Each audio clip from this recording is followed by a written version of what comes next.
Good day, good morning, good afternoon, good evening. This is my 11th week of my journey to lose 36.5 kilogram in 365 days. My goal weight for this week is 139.5. I am 140.2.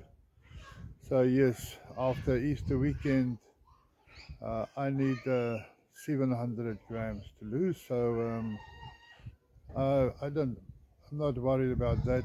I will be able to do that.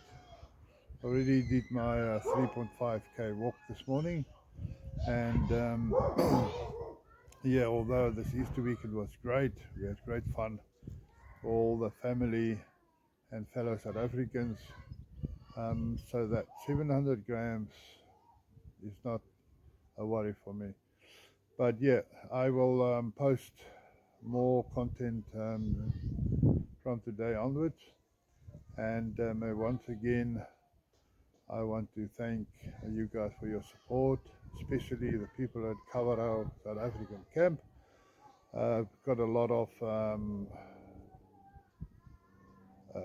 good words. See, I'm doing well, and they support, and a few of them are great supporters and influences in my life. So yeah, once again, have a good day, good night, and I'll see you on the next one. Cheers.